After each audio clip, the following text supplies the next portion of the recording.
नमस्कार, दीप वाहिनीमध्ये आपल्या सगळ्यांचं स्वागत आहे। आज आपल्या स्टुडिओमधून आलेले आहेत डोंबिवली येथील मोहक बुवा प्रदीप रायकर।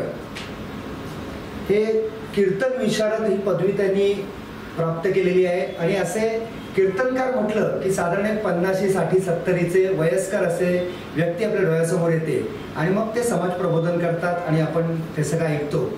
पण बरोबर गेल्या वर्षी आम्हाला खेडमध्ये प्रथम आलेले मोहक बुवा, यंदाही लोक आग्रह असतो खेडवासियांनी त्यालाच आणावी असं श्रीदेव लक्ष्मीनारायण मंडळाच्या संचालकांना लोकांनी सांगितली, भक्तगणांनी सांगितली आणि मोहक बुवांकडे जेव्हा देवस्थानने संपर्क केला तेव्हा यावर्षी त्यांनी हो म्हणून पुन्हा एकदा सेवेची संधी आली। मी आपलं मोहकजी नमस्कार, मी दीप वाहिनीमध्ये आपलं स्वागत करतो। नमस्कार। आपण आपलं गाव कोणतं, आपलं मूळ गाव कोणतं? आमचं मूळ गाव रत्नागिरीपासून 50 किलोमीटरवरती नाटे हे गाव। आपण कशेळी, आडिवरे, जैतापूर हे गाव प्रचलित आहे, त्यामुळे त्याच्याच जवळ एक 4-5 किलोमीटरवर असणारं नाटे गाव, त्या नाटे गावचा मूळ। आत्ता डोंबिवलीत? हो, डोंबिवलीमध्ये स्थायिक आत्ता। मोहकजी मला सांगा की सर्वसाधारण कीर्तनकार म्हटलं की एक वयोवृद्ध व्यक्ती डोळ्यासमोर येतो, मी मगाशी सुरुवातीला म्हटलं त्याप्रमाणे, बरोबर ना?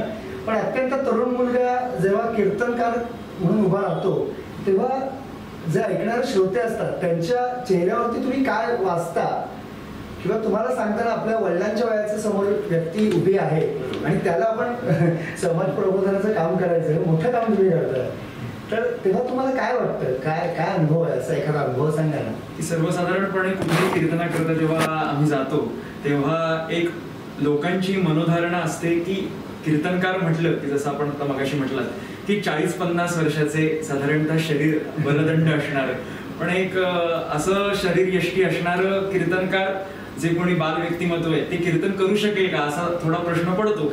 पण भगवंताच्या कृपेने आणि सद्गुरूंच्या कृपेमुळं कीर्तन सुरू झालं की श्रोते बसतात भगवंताच्या सान्निध्यात, कीर्तनाच्या सान्निध्यात, आणि ते रममाण होतात आणि त्यांच्या चेहऱ्यावरचा आनंद हा एकदा प्राप्त झाला आणि आम्हाला बघायला मिळाला की त्याचं समाधान वाटतं। पण मग मला एक सांगा ना, तुम्ही कीर्तन क्षेत्रात फार लहान वयात, तुम्ही मगाशी मला बोलताना सांगितलं मी वयाच्या 13व्या वर्षापासून या क्षेत्रात शिकतोय किंवा कार्यरत आहे, तर प्रेक्षकांना खास ही नोंद करावीशी वाटते की वयवर्ष 13व्या, बरोबर ना, म्हणजे 13व्या वर्षापासून हे या क्षेत्रात कार्यरत आहे, तर तुम्ही या क्षेत्रात वळलेत कसं? म्हणजे मग तुमची आई करते, आजोबा, वडील कोण होते का या क्षेत्रात? नाही, आमचं जे कुटुंब आहे ते याज्ञिक कुटुंब आहे। माझे वडील पौरोहित्य करतात आणि ज्योतिषी पण, हे आमच्याकडे परंपरागत चालू आहे गेले 5-6 पिढ्या तरी।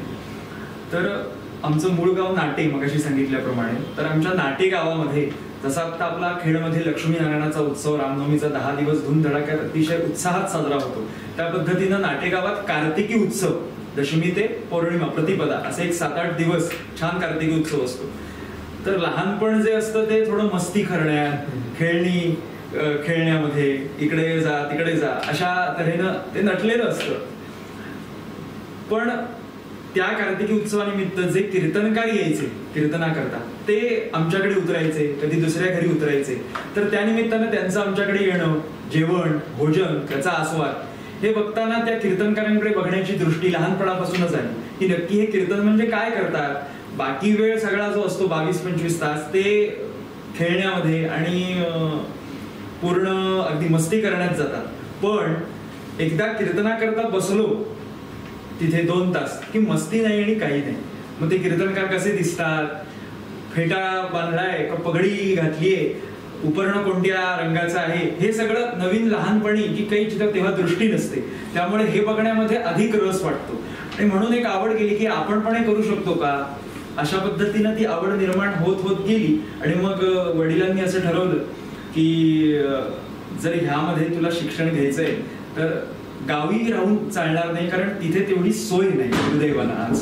त्यामुळे माझ्या वडिलांचं येणं जाणं डोंबिवली ह्या क्षेत्री असायचं, त्यामुळे आम्ही डोंबिवलीमध्ये आलो आणि हरिभक्तपरायण सुहासभाऊ सरपोतदार यांच्याकडे माझं कीर्तनाचं शिक्षण सुरू झालं। म्हणजे आतापर्यंत जी आवड होती ती आवड माझी त्यामध्ये गुंतली गेली आणि त्या प्रकारे कीर्तनाला सुरुवात झाली। ह्या जोडीनेच तुम्ही शैक्षणिक क्षेत्रातही कार्यरत, मला वाटतं तुम्ही पूर्ण शिक्षण हो आपल्या पदवी BMS bachelor of management studies. पण ह्या दोघांची सांगड तुम्ही कशी घालता की कीर्तन क्षेत्रातला अभ्यास आणि शैक्षणिक क्षेत्र? याला एकच उत्तर आहे की आवड अतिशय महत्वाचं, की आपल्याला जी गोष्ट करायची आहे ती गोष्ट अतिशय प्रामाणिकपणे आणि कष्टाने जिद्दीने जर आपण केली आणि करण्याचा प्रयत्न केला, मी केली असं म्हणणार नाही, करण्याचा प्रयत्न केला तर नक्कीच ते यश तुमच्या पदरात पडतं. आतापर्यंत तुम्ही महाराष्ट्रामध्ये अनेक कानाकोपऱ्यांमधून अनेक तीर्थक्षेत्र तुम्ही कीर्तनाची सेवा केलेली आहे, तर महाराष्ट्राच्या बाहेर कुठे एखादी अशी सेवा केलेली आहे का? एखाद्या देवस्थानामध्ये तुम्ही केलेली आहे का? महाराष्ट्रामध्ये आहेच, पण महाराष्ट्राच्या बाहेर इंदोर असेल किंवा गुजरातमध्ये भिलाड असेल अशा ठिकाणी कीर्तन करण्याचा योग आला. महाराष्ट्राच्या बाहेर जाऊन आपण एखाद्या समाज प्रबोधनाचं काम करतो तेव्हाचा आणि आपल्या कोकणातला, आपण आपल्या महाराष्ट्रातला आणि तिथला असं काही भाषांमध्ये काही फरक पडतो का मग? नक्कीच पडतो, पण सर्वसाधारणतः आपला मराठी समाजही तिथे राहत असल्यामुळे विचारणा अशी होती की बुवा तुम्ही हिंदीतून कराल का कीर्तन? पण मी म्हटलं हो करू शकतो, काही प्रश्न नाहीये त्याकरता. पण एखाद दुसरं कीर्तन हिंदीतून झाल्यावरती समोरचा श्रोता सांगतो की नको, आपली जी मराठी आहे ती अतिशय सुंदर आहे, त्यामुळे मराठीत संत सत्पुरुषांचं आणि पूर्ण तत्वज्ञान ऐकण्याचा जो आनंद आहे तो इतर भाषांमध्ये नाही, कारण मराठी लोक तिथे आहेत. त्यामुळे हिंदी भाषिकांसाठी अर्थात हिंदीमध्ये बोलावंच, पण जिथे आपले मराठीच आहेत तिथे मराठीमधून आपण सादरीकरण करावं. तुम्ही वयाच्या 13 वर्षापासून आज तुमचं वय वर्ष 24 बरोबर आहे, तर आतापर्यंत तुम्हाला काही पुरस्कार मिळालेले आहेत असं मला तुम्ही सांगितलं, तर कोणकोणते पुरस्कार मिळाले जरा लक्ष द्यायला सांगितलं बरोबर? सुरुवातीला अगदी जेव्हा मी सुहासभाऊ सरपोतदार यांच्याकडे कीर्तनाचं पूर्ण शिक्षण जेव्हा घ्यायला सुरुवात केलं तेव्हा एक पहिलं कीर्तन जे मी शिकलो ते एक साधारण 15-20 दिवसात शिकलो. एक पहिला निरूपण आणि मग त्यावरचं आख्यान. आणि असा एक प्रसंग आला की दादरला ब्राह्मण सेवा मंडळातर्फे एक कीर्तन स्पर्धा आयोजित करण्यात आली आणि मला आदल्या दिवशी माझ्या गुरुजींनी सांगितलं की ह्या स्पर्धेमध्ये तुला भाग घ्यायचा. प्रश्न होता थोडा की काय सांगावा आहे, त्यावेळी आपल्याकडे आलेलं आहे, पण तयारी केली आणि कीर्तन स्पर्धेकरता उभा राहिलो. आणि माझ्या सुदैवानं त्या कीर्तन स्पर्धेकरता परीक्षक म्हणून जे मला लाभले ते सगळ्यांना परिचित असणारे नारदीय कीर्तनकार आणि त्यात राष्ट्रीय कीर्तनकार असे असणारे हरिभक्त परायण चारुदत्तभाऊ आपळे यांची भगिनी क्रांतिगीताताई महाबळ, त्या आपळे घराण्यातल्या, तर त्या परीक्षकांच्या भूमिकेमध्ये होत्या. आणि त्याचा मला अतिशय आनंद झाला. तो म्हणजे काय, आपल्याला 1 नंबर मिळेल 2 नंबर मिळेल हे काही डोक्यात नव्हतं, फक्त आपल्याला भाग घ्यायचा आहे, सहभाग महत्वाचा आहे. आणि त्यातून असं जाणवलं की क्रांतिगीताताई महाबळ आणि आपळेबुवांच्या भगिनी आहेत म्हणजे ह्याच्यामध्ये कुठली पार्शलिटी होणार नाही, जे खरं असेल तो खरा नंबर मिळेल, ज्याला न्याय द्यायचा आहे त्या पद्धतीनं ते न्याय देतील. आणि अशा पद्धतीनं माझ्या सुदैवानं त्यांच्याकडून मला प्रथम क्रमांक मिळाला आणि तो मला आनंदाचा दिवस तो होता. त्यामध्ये मला वाटतं ब्राह्मण साहित्य संघ मुंबईच्या वतीनं पण तुमचा काहीतरी गौरवण्यात आलेलं होतं. हो, त्यांनी विद्यानंद पुरस्कार देऊन मला गौरवण्यात आलं. विद्यानंद पुरस्कार हा शिकत असलेल्या साधारणतः प्राथमिक जी बाजू असते कीर्तनातली किंवा कुठल्याही क्षेत्रातली, की बाबा हा पुरस्कार त्यांना प्रदान करून की ह्यांनी ह्या क्षेत्रामध्ये आपलं नावलौकिक वाढवावा ह्याकरता तो आहे. प्रोत्साहनपर तो पुरस्कार असतो. हो, प्रोत्साहनपर. पण असे हे काम करत असताना तुमच्यापेक्षा वयाने मोठे असणारे अनुभवी आपण म्हणू कीर्तनकार एखादे ऐकायला तिथे बसतात तेव्हा तुम्हाला कीर्तन सांगताना दडपण येतं का? म्हणजे एखादा असं होतं आपल्यापेक्षा आपले जेव्हा गुरु कडेला असतात ते आपल्याला ते काम करताना थोडं दडपण येतं, तर तसं तुम्हाला होतं का? हो, एखादा प्रसंग आहे का? हो आहे. मी आता सध्याचं जे कीर्तनाचं आता शिक्षण घेतोय ते नागपूरचे हरिभक्त परायण मोहनबुवा कुबेर यांच्याकडून घेतोय. जेव्हा कुबेरबुवांनी नागपूरला कीर्तनाकरता जेव्हा मला बोलावलेलं होतं तेव्हा मी कीर्तनाकरता तिथे गेलो. कीर्तनाकरता ते स्वतः माझे गुरुजी म्हणून पण आणि एक ज्येष्ठ कीर्तनकार म्हणून पण, वयोवृद्ध तपोवृद्ध ज्ञानवृद्ध म्हणून ते बसलेले होते. तर एक मनामध्ये अशी चिंता होती की मी जे बोलणारे, मी जे सांगणारे, मी जो प्रतिपाद्य मुद्दा आपल्या समोर सांगणारे हे सगळं समोरच्या व्यक्तीला येतंय, मग मी आता अजून नवीन काय सांगू, असा एक मनामध्ये विषय आला. पण गुरुजींनीच मला सांगितलं, तुला जसं ज्याप्रमाणे कीर्तन करता येतंय त्याप्रमाणे कीर्तन कर, रामराय सगळी चिंता घालवे, काही प्रश्न नाही. कीर्तन केलं. कीर्तन झाल्यावरती गुरुजींनी थाप दिली आणि म्हणाले काही ज्या सुधारणा असतील त्या सांगितल्या आणि जे बरोबर होतं त्यावर थाप मारली आणि आशीर्वाद दिला. हो हो, त्याच्यात तुम्ही सुधारणा करत तुमची वाटचाल. नवीन वर्षासाठी दीप केबल नेटवर्क घेऊन आले धमाका ऑफर. मनोरंजनाचा खास खजिना 56 HD अधिक 253 SD चॅनल्स आता फक्त 3,300 रुपयाच्या वार्षिक प्लॅनवर. तर मग वाट कसली पाहताय, आजच रिचार्ज करा. आता एकाच वेळी एकाच घरात 3 वेगवेगळे चॅनल्स पाहण्याची सुवर्ण संधी. एक टीव्ही आणि 2 मोबाईल वरती पाहता येणार 3 वेगवेगळे चॅनल्स. सर्व मराठी चॅनल्स आणि झी पॅकेज 6 महिने फक्त 1250 रुपये आणि 12 महिन्यासाठी फक्त 2400 रुपये. नमस्कार. काही क्षणांच्या विश्रांतीनंतर मी पुन्हा एकदा सगळ्यांचं स्वागत करतो. आपण बोलत होतो मोहबुवा रायकर यांच्याबरोबर. अशाच या गप्पा चालू राहणार आहेत. मोहबुवा, मगाशी तुम्ही अत्यंत छान प्रसंग सांगितलेत की एखादा गुरु आपल्या बरोबर असेल किंवा समोर असेल तर काहीही असं दडपण येत नाही, तर तो भगवंतच आपल्याकडे ती सेवा करून घेतो असं तुम्ही सांगितलं. तर मला एक सांगा ना की असं तुम्ही महाराष्ट्राच्या बाहेरही जाऊन कीर्तन केलं का, अगदी इंदोरला गेला का, गुजरातला गेला का, असं अनेक कानाकोपऱ्यात तुम्ही गेलेला आहात. तर अगदी ते म्हणजे सिंधुदुर्गातही मला वाटतं तुमचे कीर्तनाची सेवा झालेली आहे, लांजाला झाले, कुडाळला झाले, भरपूर अशा ठिकाणी झाली. तिथे असं कीर्तन करत असताना एखादा मजेशीर प्रसंग असेल तर तो आमच्या प्रेक्षकांना सांगायला आवडेल. मजेचे भरपूर प्रसंग आहेत. नाही, पण आयोजकांचं आणि तुमचं असा जो एक असतो विषय, नाहीतरी दोघांचं सोडून कीर्तन करतात एखादा माहिती आहे ना, एखादा गमतीशीर प्रसंग होता आणि तो सावरून आपण ते पुढे करतो, असा एखादा प्रसंग असेल तर. बरोबर. एक प्रसंग म्हणजे एक राजापूर ओणी या भागामध्ये कीर्तनाकरता गेलो होतो कार्तिक उत्सवानिमित्त. तर पद्धत अशी की जिथे कीर्तनाकरता जायचं, समजा आयोजकांनी सांगावं की आपले साथीदार घेऊन या तुमच्या नेहमीप्रमाणे, तर आम्ही साथीदार घेऊन जातो. पण कधी कधी मंदिराचीच सुंदर व्यवस्था असते साथीदारांची, जशी आपलीही आहे त्या पद्धतीनं त्यांची साथीदारांची व्यवस्था होती. गेलो, स्वागत झालं, भोजनाचा आस्वाद घेतला. जेवण झाल्यानंतर आता तयारी करणार आणि आता कीर्तनाकरता उभं राहायचं एक अर्धा तासात. तेवढ्यात जे संवादिनी वाजवणारे होते पेटी करता ते आले. ते म्हणाले, बुवा कोण आहे?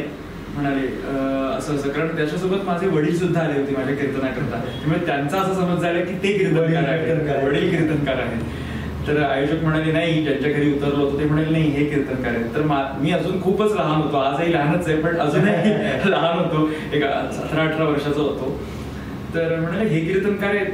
असं त्यांच्या चेहऱ्यावरून आणि त्यांच्या एकूण बोलण्याच्या पद्धतीवरून असं मला वाटलं की त्यांना असं वाटलं की हे काय कीर्तन करणार, लहान आहे, अनेक मनुष्यांची, अनेक माणसांची 40-50 वर्ष या क्षेत्रात जातात, तर काय करणार. पण ठीक आहे, समाजाच्या दृष्टीनं ते असं एक असू शकतं. त्या पद्धतीनं ते म्हणाले, बुवा तुम्ही राग कोणता घेणार पहिल्याच नमना करता, असा त्यांनी मला प्रश्न विचारला. मी सांगितलं जे काही मला येत होतं तेवढ्या यमन राग घाईन. आणि मग पूर्वपदाला कोणता राग घ्याल, आपण ज्यावरती निरूपण करणार त्याला पूर्वपद असं म्हणतात. तर म्हटलं पूर्याधनाश्री वगैरे घेतो असं मी म्हटल्याबरोबर ते म्हणाले, अहो पूर्याधनाश्री राग मी पहिल्यांदा ऐकतोय.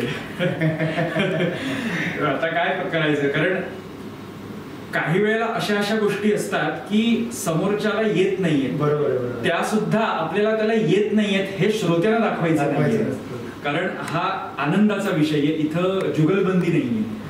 त्यामुळे काय करावं. पण ते म्हणाले, नाही बुवा तुमचा आम्ही हिरमोड करणार नाही, मी पुर्याधनाश्रीचं पुस्तक आणतो, रागांचं पुस्तक, त्यात पुर्याधनाश्री राग बघतो आणि वाजवण्याचा प्रयत्न करतो. तर प्रत्येक आपल्याला सगळ्यांनाच माहिती, बाकी रागाचं ज्ञान नसलं तरी की राग असला की त्याचा आरोह अवरोह स्वर विस्तार, त्याप्रमाणे त्यांनी बघितलं कुठला कोमल आहे कुठला तीव्र आहे, ह्या पद्धतीने त्यांनी वाजवलं. आणि ते म्हणाले, हा आता तुम्ही गा पुर्याधनाश्रीमध्ये. आणि कीर्तन सुरू झालं, यमन वगैरे सुरू झालं आणि पुर्याधनाश्रीमध्ये मी स्वरविस्तार करत होतो, सगळं काही गात होतो, पण ते मात्र नुसता आरोह अवरोहच वाजत होते. त्यामुळे जी माझी पंचायत झाली ते अतिशय आनंद, अगदी गमतीचा विषय झाला तो. पण हा महत्वाचा असा मुद्दा आहे की समोरच्याला सावरून घेणं हे लहान वयात खूप चांगली पद्धत तुम्हाला झालेली आहे, जमलेली आहे. आणि वयाच्या 13व्या वर्षापासून बाल कीर्तनकार म्हणून तुम्ही सेवाही करत आहात आणि अजूनही करताय. यात तुम्हाला आतापर्यंत 2 ते 3 पुरस्कार मिळालेले आहेत. ही खूप खूप चांगली गोष्ट आहे. तर थोडंसं मी आपल्या मुलाखतीच्या शेवटच्या टप्प्यात येतो आणि असं तुम्हाला विचारतो की कृतार्थतेचा एखादा असा क्षण असतो की आपण एखादं काम करत असतो. जसं मी मगाशी मजेचा प्रसंग विचारला तसं विचारतो की एखादा कृतार्थतेचा क्षण असा आहे का तुमच्या आठवणीत, तर तो ऐकायला आवडेल आम्हाला. आणि मुळात आपण कीर्तनकार म्हणून त्या नारदांच्या गादीवरती उभं राहणं हेच एक कृतार्थपणाचं लक्षण आहे.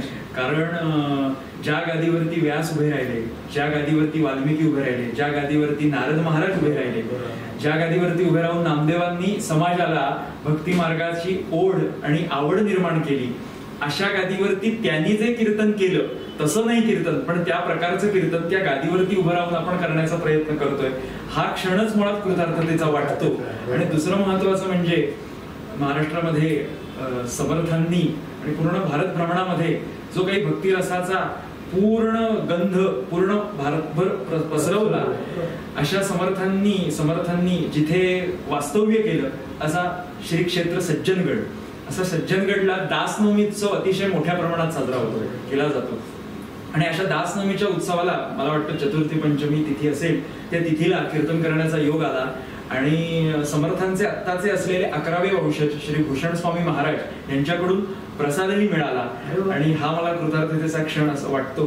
त्यामुळे की आपण जिथे शिवाजी महाराज आले, जिथे श्रीधर स्वामी महाराज आले, जिथे समर्थांचं वास्तव्य राहिलं, त्या सहवासात जाऊन ते जिथे उभं राहिले तिथं आपल्याला सेवा करायचा योग मिळाला, तो कृतार्थतेचा क्षण आहे. आणि तो कधीही विसरता नाही विसरता. सांगताना की आम्हाला एकदम अंगावरती काटा येतोय. आणि खरोखर तुम्ही भाग्यवान आहात असं म्हटलं तर काही तेच ठरणार. पण मला आता अजून एक असं विचारायचं की फार तरुण वयात तुम्ही हे सगळी सेवा देताय, लोकांना समाज प्रबोधनाचं काम करताय. तर एक कॉलेज जीवन असतं, एक असं एक मजेशीर असतं, मित्र एक कॉलेज कट्टा असं. आणि म्हणजे तुम्ही थोडंसं हे असं काय म्हणतो आपण त्याला, एक 50-60चं जो व्यक्ती काम करते ते तुम्ही फार लहान वयात 13व्या वर्षी करताय. त्यामुळे मित्रांच्यात असं काही मित्र कंपनी वगैरे असं काय असतं म्हणजे मजा मस्ती, क्रिकेट, मैदान, बरोबर, यातलं काही अनुभव तर गेले? हो, बरेच अनुभव आहेत.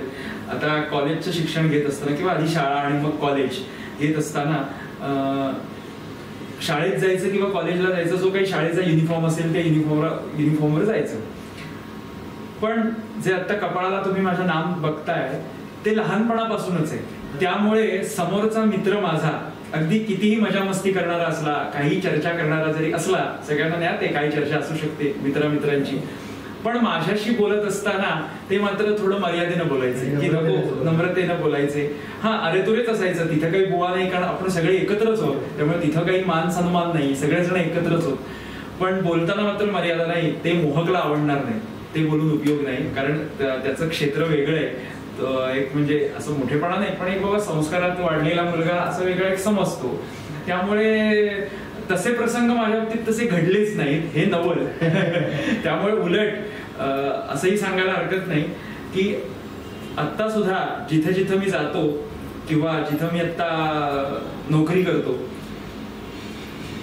तिथं मांसाहार करणारे काही माणसं असतात. तर त्यांनी माझं हे सगळं पूर्ण आचरण बघून त्यांनी स्वतःचा मांसाहार सोडला. म्हणजे आपण काही संत सत्पुरुष नाही, पण आपण संतांचे नक्की आहोत, या विषयावर आपण नक्की सगळे ठाम आहोत. त्यामुळे हे पाप आहे सगळं, हे आतून त्यांना जाणवावं लागलं. मी काही त्यांना सांगितलं नाही की हे वाईट आहे, हे करू नये आणि हे करा, असं काही नाही. पण एक समोरच्याचं आचरण आणि त्या आचरणाने येणारा अनुभव, तो अनुभव समाजाला दिसतो आणि त्याप्रमाणे तो वागतो. जर तुम्ही आचरण शुद्ध असेल तुमचं, तर समाज हा घडतो. आणि मला वाटतं हीच खरी कीर्तन सेवा आहे असं म्हटलं तर काही अगदी 3 तासात समाजातून प्रबोधन केलं पाहिजे आणि त्यातनं लोकांनी शिकलं पाहिजे असं नाही. तुमच्या सान्निध्यात येऊन जरी एखादा माणूस शिकला, पैशाचं त्या सोन्याला भरपूर आहे. मी अगदी आता शेवटच्या प्रश्नाकडे येतो. तुम्हाला आमच्या प्रेक्षकांना काय सांगाल की ह्या माध्यमातून काय संदेश द्याल आजच्या मुलाखतीतून? कारण तुम्ही श्रीदेव लक्ष्मीनारायणाची अजून मला वाटतं 2 ते 3 दिवस सेवा आहे. ते झाले की तुम्ही डोंबिवलीला जाल. पुन्हा वेळोवेळी आम्ही खेडमध्ये तुम्हाला वेगवेगळ्या देवळातून बोलवत राहूच, पण तुम्ही तोपर्यंत आमच्या खेडवासियांना काय सांगाल? खेडवासियांना आणि मला विचारण्याचा हेतू असा आहे की आता धावतं युग आहे. सकाळी माणूस घड्याळाच्या काट्यावरती उठतो आणि त्या घड्याळाच्या काट्यावर चालत असताना परमेश्वर, आई, वडील, सत्संग ह्या थोड्याशा गोष्टी आता बाजूला पडत चालल्या. कारण माणसाचा माणूस पण विसरलाय असं झालंय. ते आपण कोरोनासारख्या मोठ्या रोगांमधून अनुभवलंय. तर अशा वेळेला तुम्ही काय लोकांना, खेडवासियांना आमच्या काय सांगाल? बरोबर, खेडवासियांनाही सांगतो आणि सगळ्यांनाही सांगतो. सांगण्या इतकं माझं वय मोठं नाही आणि अनुभवही मोठा नाहीये, परंतु सांगायचंच असेल तर असं सांगेन की आत्ताची 40, 50, 60 वर्षाची जी माणसं असतील त्यांनी आपली जी पुढची पिढी आहे ती कशी, कोणत्या प्रकारे घडेल ह्याचा विचार करावा. कारण व्यसनाच्या आहारी गेलेले किंवा नको त्या कुठल्या नादाला लागलेले, यांच्याकरता मी असं उपदेश करेन की शाश्वत म्हणून जी गोष्ट आहे ती मिळवण्याचा प्रयत्न करा. कुठलीही गोष्ट भाग्यानं जर मिळालेली असेल आपल्या आयुष्यात तर त्याला कर्तृत्व समजू नका. भाग्य वेगळं आणि कर्तृत्व वेगळं. भाग्यानं जी मिळालेली गोष्ट आहे ती ठेवायचीच आहे, ती जतन करूनच ठेवायची आहे, पण भाग्यासोबत आपलं काहीतरी स्वतःचं कर्तृत्व पाहिजे. तर ते कर्तृत्व असं सकाळी उठल्याबरोबर धावतं युग आहे. कोणी शाळेला जात आहे, कोणी कॉलेजला जात आहे, कोणी नोकरी करत आहे, संध्याकाळी 9-10 तास काम करून येत आहे.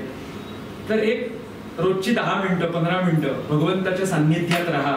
भजन, कीर्तन, नामस्मरण ह्यामध्ये आपल्याला जसा वेळ मिळेल त्याप्रमाणे आपण राहा आणि भगवंताच्या सान्निध्यात राहिलात की भगवंत आपल्याला काही कमी पडू देणार नाही. हा अनुभव प्रत्येकाला येईल. हा फक्त माझा अनुभव आहे किंवा कोणाचा आहे असं नाही, हा अनुभव प्रत्येकाला येईल. एवढंच मी आवाहन सगळ्यांना करतो.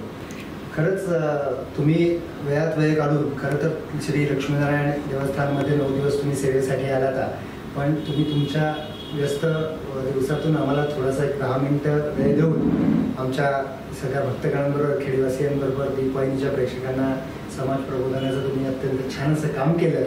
त्याबद्दल मी दीपवाहिनीचे सर्व आदरणीय विपिनदादा पाटणे आणि आमच्या सगळ्याच टीमकडून तुमचे आभार मानतो.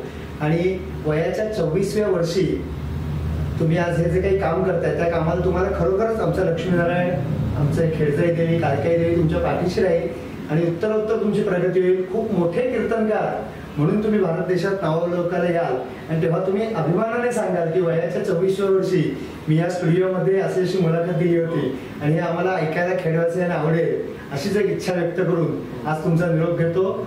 जय जय रघुवीर समर्थ.